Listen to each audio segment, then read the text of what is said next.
जो वीआईपी था जिसके लिए सुविधा बोलने के लिए कहा गया, उस अपराधी की खोज होनी चाहिए। सारा कुछ उसके पीछे है। जो हत्या हुई है सिर्फ उसके कारण हुई है, क्योंकि वो चाहते थे, जो चीज़ करना चाहते थे वो उसी लिए प्रेशर बनाया गया।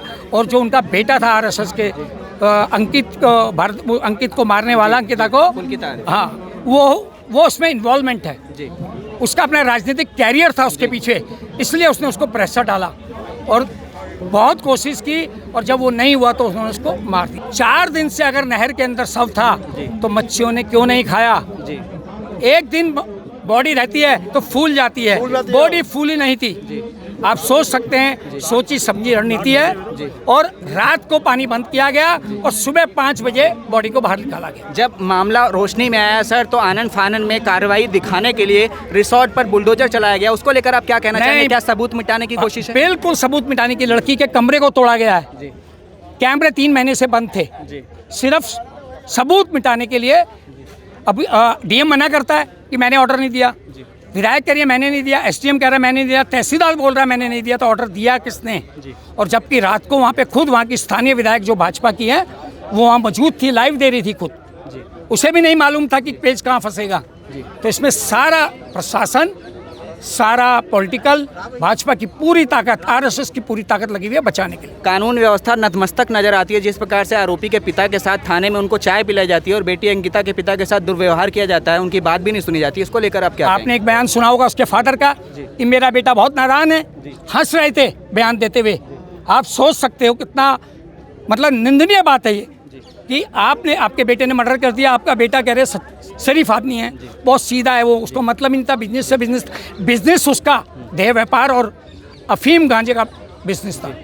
जिस तरीके से पिछले कुछ सालों में हम देख रहे हैं देश में एक के बाद एक है बेटियों और महिलाओं के साथ जुल्म हो रहे हैं, आप क्या कहना चाहेंगे? केंद्र में भाजपा की सरकार है, भाजपा बेटी बचाओ बेटी पढ़ाओ के नारे देती थी, महिलाओं की सुरक्षा और सशक्तिकरण की बात करती थी। लाल किले के से प्राचीर से बोला गया है कि हमारा काम बेटी को बचाना है पहले। उसी मोदी जी ने बोला है ये, जो देश के प्रधानमंत्री हैं। और इस पे चुप्पी साधे में हमें तो दुख इस बात का है, जो भाजपा के दिल्ली में रहने वाले पहाड़ के हैं वो कोई नहीं बोल रहा।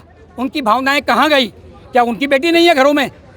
आप ये सोच सकते हैं कितना निंदनीय विषय है ये कि दिल्ली के अंदर जितने भी भाजपा के लोग हैं किसी ने भी अभी तक बयान नहीं दिया। क्या लगता है आपको इंसाफ हो पाएगा? क्योंकि जो आरोपी है, आरोपी पक्ष के लोग हैं वो रसूखदार हैं और पकड़ रखते हैं सरकार में, तो क्या लगता है इंसाफ? क्योंकि अभी शुरुआत में मीडिया है, आम जनता में आक्रोश है, तो मामला जो है अभी नज़र में आ रहा है, लेकिन जैसे ही वक्त बीते जाएगा हमने तमाम केसों में देखा मामला जो है वो पर्दे के पीछे चला जाता है। इस पर लेके क्या कहेंगे? जनता अगर आंदोलन में रहेगी तो इंसाफ मिलने की उम्मीद है। सरकार और प्रशासन बिल्कुल नहीं चाहता, पहले दिन से बचा रहा है और अभी तक बचा रहा है। आप क्या अपील करना चाहेंगे देश भर के लोगों से और उत्तराखंड के लोगों से? हम तो सरकार से अपील कर सकते हैं कि इसको सीबीआई में दिया जाए, फास्ट ट्रैक कोर्ट से जल्दी इसको हल कराया जाए। उम्मीद लग रही है न्याय मिलेगा बेटी को? नहीं, हमें तो उम्मीद नहीं है जी।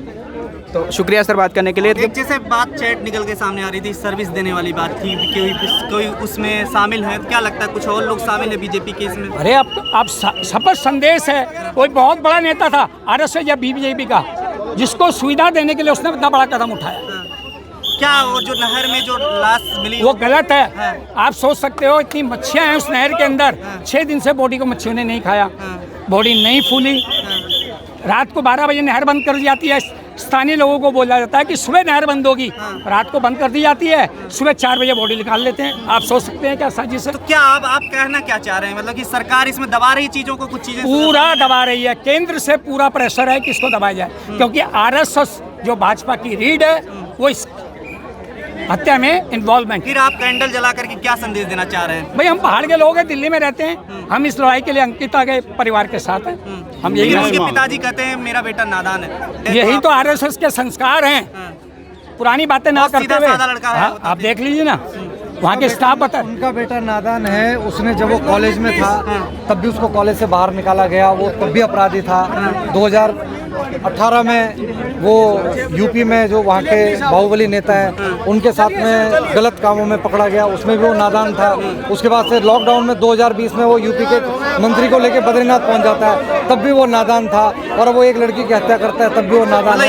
ये सब बिल्कुल इनकी हिस्ट्री है और ये सब लीपापोती करने का एक काम भारतीय जनता पार्टी की सरकार और आरएसएस कर रहा है, क्योंकि वो कद्दावर आरएसएस का नेता है, इसलिए इस सबको दबाया जा रहा है। पूर्व राज्य मंत्री है, उसका बड़ा बेटा इस समय एक ओबीसी मोर्चा का उपाध्यक्ष है, इसलिए इस मामले को सब लिपापोती करने की कोशिश की जा रही है। ये प्योरली साजिश है।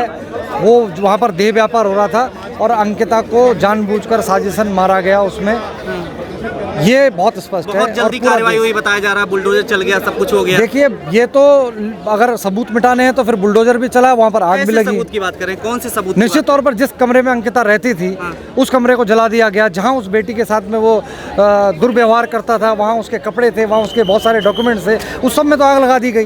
तो सबूत कैसे बचेंगे? आज SIT जांच कर रही है, SIT किस चीज़ की जांच करेगी जब उस घर में अब सबूत ही नहीं बचे हमें? तो ये सब सबूतों पर लिपापोती का काम सरकार कर रही है और हमें तो न्याय की उम्मीद नहीं है, पर फिर भी न्यायपालिका पर विश्वास है, उम्मीद है। किस बेसिस पे फांसी मिलेगी आखिर, जब वहाँ से सबूत मिटा दिए गए सारी चीजें? जनता का प्रेशर, निर्भया आंदोलन भी इसी पब्लिक ने लड़ा और अब अंकिता हत्याकांड को भी ये पब्लिक लड़ रही है। निश्चित तौर पर जुडिशरी में जो इस लोकतंत्र का चौथा स्तंभ है, उसकी आँख खुलेगी और निश्चित तौर पर वो न्याय देगी। मुझे लगता है। शुक्रिया।